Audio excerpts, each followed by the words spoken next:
Good morning, welcome back. Kent Game with 9 Business Group and Elevate Your Business Spotlight interview. We have Landon Jones joining us with Aggregate Management. Landon, please introduce yourself. Most importantly, introduce your company, what you guys do, and what sets you apart from your competition. Yeah, thanks for having me, Kent. My name is Landon Jones, CEO and co-founder of Aggregate Management. Aggregate is a software platform to streamline the flow of data, communication, finances, as well as media in the equine management sector. What was the second part of that question there, Kent? What makes you different? Is there other equine management software out there? And if so, what do you guys do that's different and better than what they do? Or are you first to market? Yeah, to summarize it, we're sort of first to market. There are products over in Europe as well. But at the end of the day, our competitive advantage, we feel, is that we are our own customers. We manage syndicates, we manage horses. So identifying that problem early on was essential for us developing our business model and really identifying the problem in the marketplace. Excellent. Now, you shared with us before we hit record that you're an entrepreneur, a salesperson before a tech person. Many people we met, had coffee with the guy last night, for example, who was very much tech and not entrepreneur. So as you've gone to market and building a business, what experience have you had as a entrepreneur trying to learn tech that you would like to share with other people, kind of going, yeah, if you got a good idea, go for it. Find the tech, do it. Can you share us some trials, tribulations, or maybe some advice or wisdom you've had in kind of entering in a space without being, quote, the tech expert?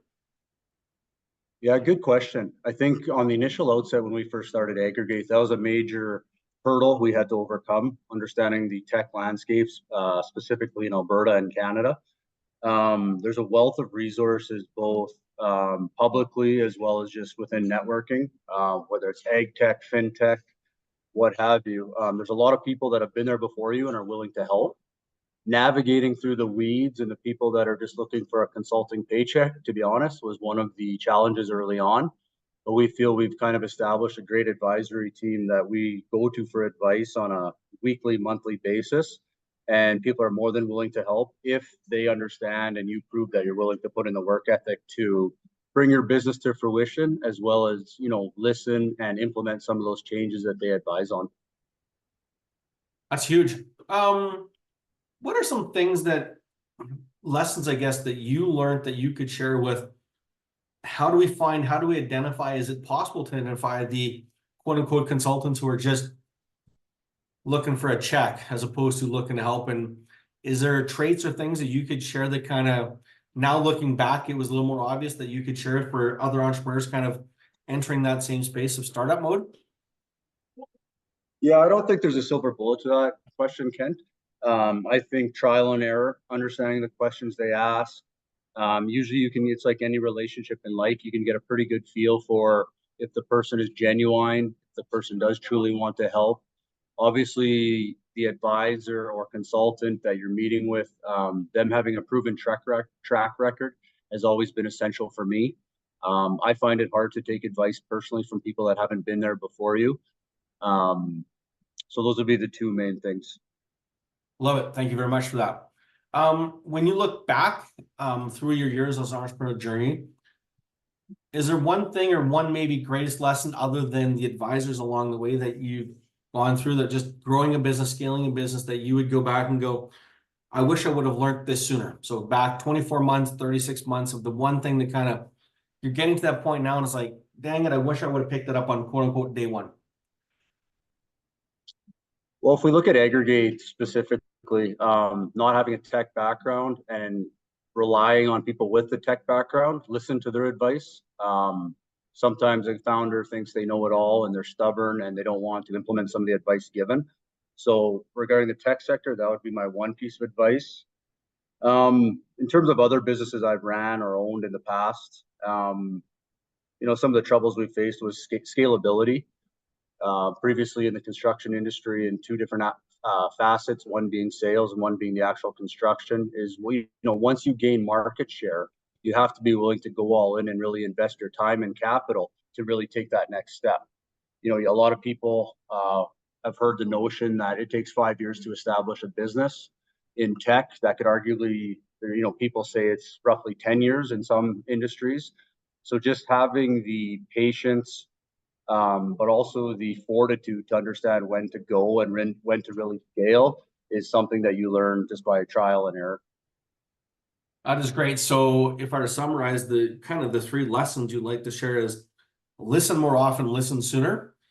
Try to set the ego aside if I'm paraphrasing and not know it all. Number two would be scalability. Understand when it's time to scale, what it looks like to scale. And then kind of part of that is having some patience and persistence and understanding that might take more than a year and probably looking at 5 years to really get stability and growth in what you're doing.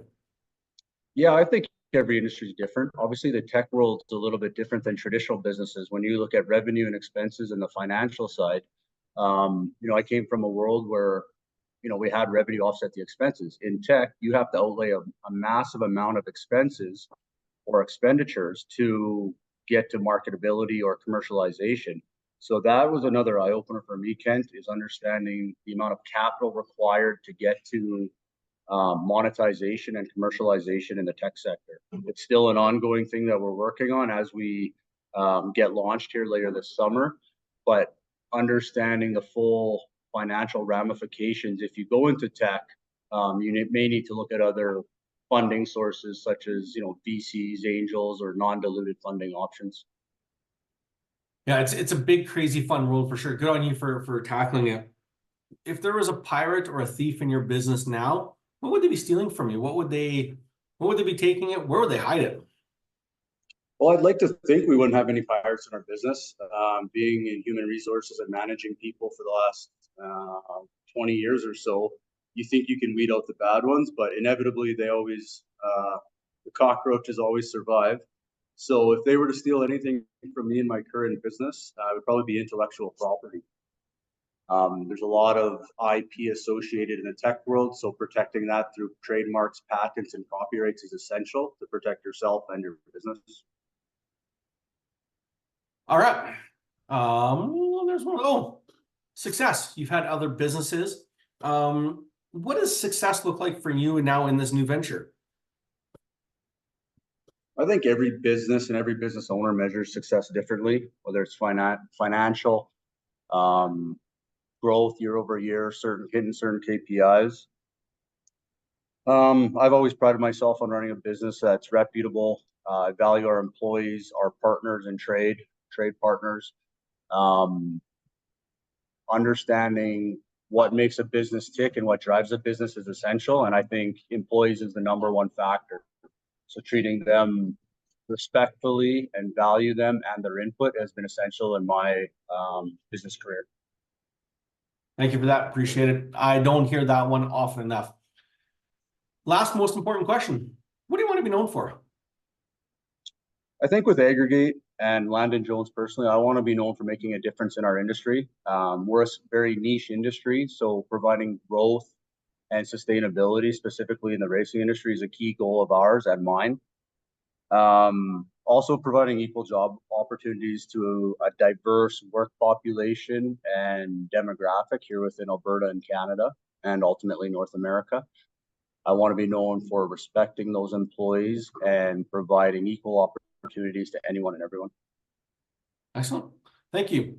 As you said, you're not ready to go to market just yet, but in 6 months, 4 months, when you're ready to go, who's your ideal client? Who do you want to find you? And where would they find you to learn more about what you do, the product, the service, etc.? Yeah, so specifically in the equine world, off the hop, we'll be dealing with thoroughbred trainers and owners. So a lot of the bigger ownership groups are based in the US and Ontario, Canada. Getting in front of them and networking with them to show our software solution would be our target customer. And we can be found at www.aggregatemanagement.com. Awesome. Thank you very much. Appreciate it. Congratulations on you and the hard work, most importantly, and the willingness and fortitude to take up a new project, a new passion, because for a lot of entrepreneurs, I think we don't take our passions and we don't mix it up enough. I think we kind of sometimes get complacent in running a business. So congratulations to you for growing and getting one business off the ground and deciding to find a new passion, a new place to play. So keep up the good work. Appreciate that, Ken. Thank you. Thank you.